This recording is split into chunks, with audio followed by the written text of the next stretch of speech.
Hello, everyone. I'm Bo from Brutal Commentary, and today I'm going to be breaking down our next matchup for UFC 322. In this one, we have Angela Hill taking on Fatima Kline. I mean, once again, another prospect will be taking on the Angela Hill test. Hill is 18 and 15 as a professional, 3 and 2 in her last 5 fights. Look at those last five. She won a decision over Denise Gomes, which is aged very well. One submitted Luana Pinheiro in I think it was Hill's only submission in her whole career, if I'm not mistaken. Then lost to Tabitha Ritchie in a close unanimous decision, which could have gone Hill's way, but that's kind of Angela Hill's career at that point. Bounced back by defeating Ketlin and Souza, and then most recently he lost to Yasmin Lucindo this August. Meanwhile, Fatima Kline, very interesting prospect in the strawweight division. One I'm actually very high on. You look at she's 8-1 as a pro, currently 2-1 in the UFC, 4-1 overall. Her only loss was last July, where she took on Jasmine Jasudavicius on short notice, up a weight class, mind you. But since then, two wins in 2025, both by finish, where she TKO'd Victoria Dudakova, and then most recently, this July, head kicked Melissa Martinez and finished with ground pound. I think Fatima Kline is a very good prospect in the strawweight division. And, she's taking on the Angela Hill test. Weirdly enough, this is also very similar to how Hill's fight with Yasmin Lucindo felt. I mean, you look at the age between these two, 40 and 25 respectively for Hill and Kline.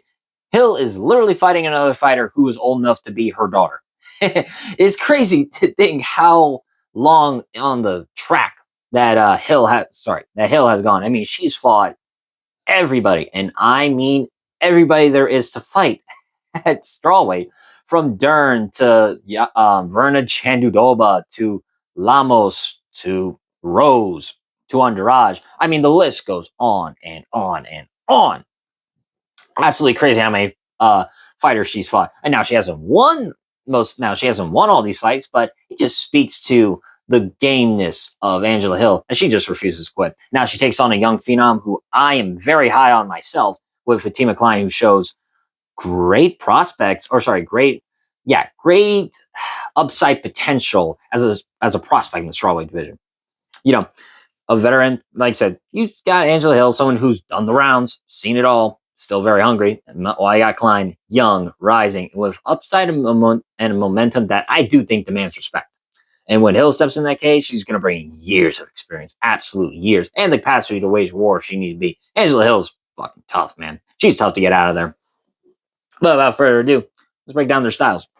So for Angela Hill, Hill's career is a study in activity.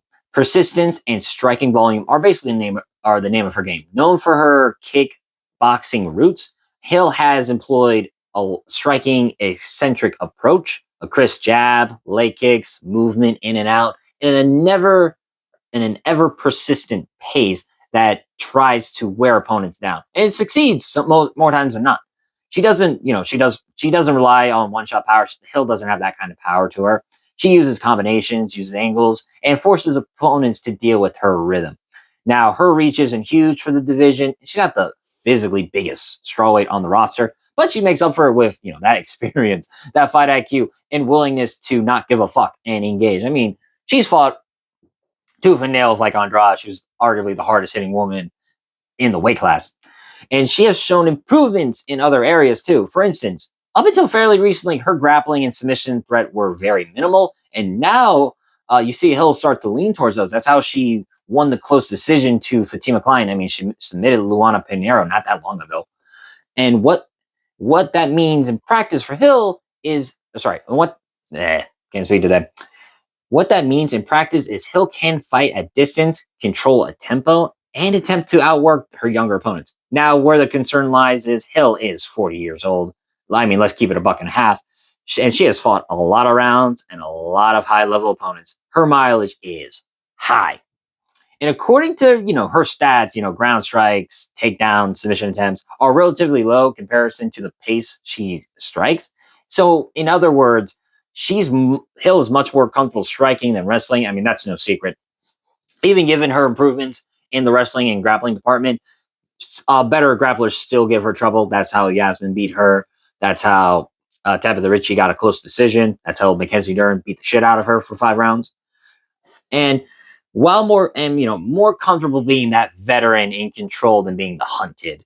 And in a matchup against an opponent that might bring pace, power, and younger legs, those are relative considerations to take into account.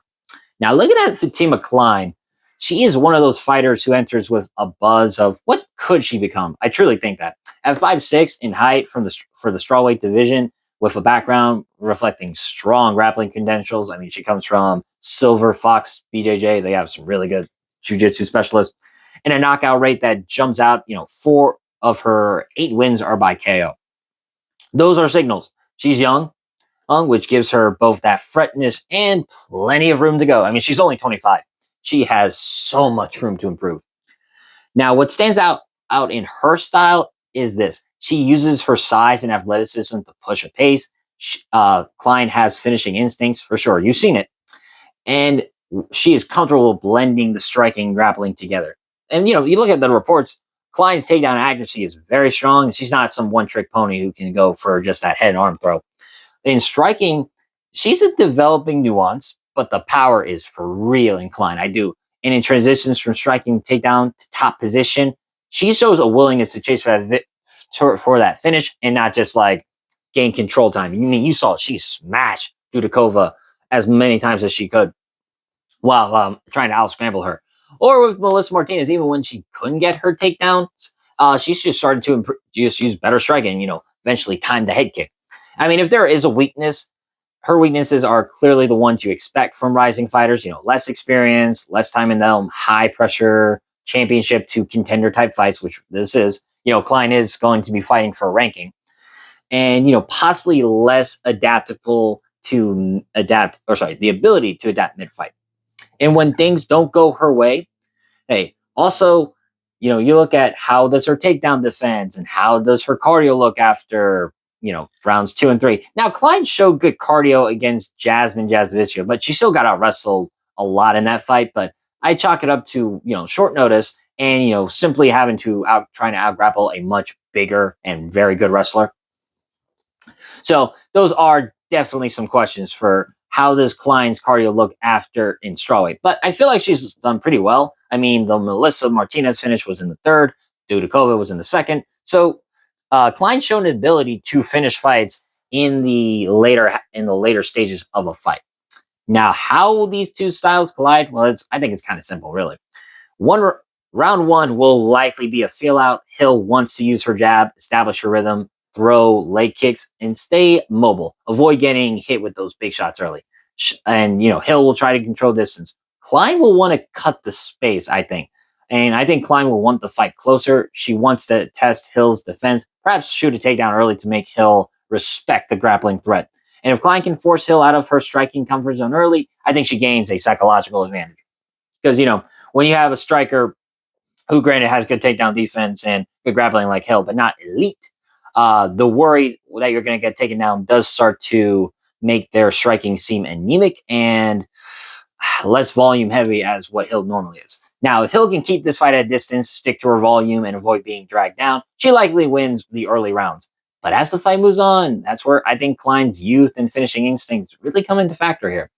In the 2nd and 3rd rounds, I think Kline will start to increase that pressure. I think Kline will mix the strikes with good level changes, maybe come into the clinch, drag Hill into the fence or the mat, and Hill's output might slow, and she may absorb damage and show those familiar signs of fatigue because, again, Hill's workload and years are heavy. And you never know when a 40-year-old fighter will look shot or past her prime, and it can be in an instant.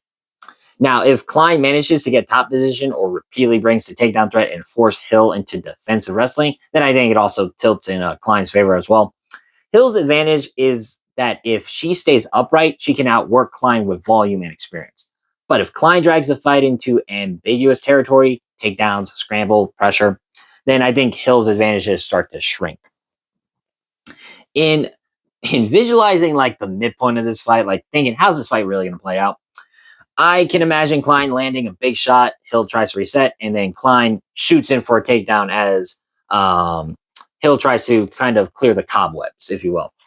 And while Hill's defense while Hill tries to defend, maybe she gets pinned or control. I think Kline will rain down shots, go for submissions, or keep dominant top control. And Hill's got good get up, so I think Kline's positional grappling is really good.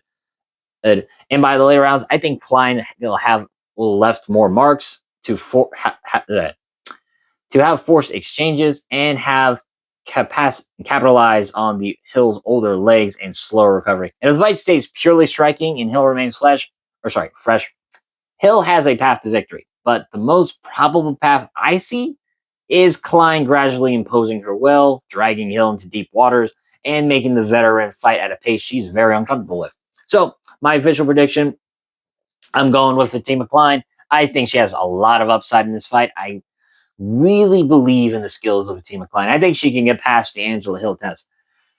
As I think the youth, finishing ability, the grappling threat she brings, and the momentum, I think, are all key factors in why I'm favoring Kline. Does she get a finish? That would be amazing, truly. If she can finish Angela Hill, which is a task very few have actually been able to do, I would be very impressed. But I think I'm going to go with a decision in this one. So my official prediction, I'm going with Fatima Kline. I'm picking her via decision. But that being said, that's been my prediction of this fight. If you like the video, leave like and subscribe. Also, leave a comment down below on who you think is going to win. But until then, stay calm, stay respectful, and enjoy the violence. I'll see y'all next time.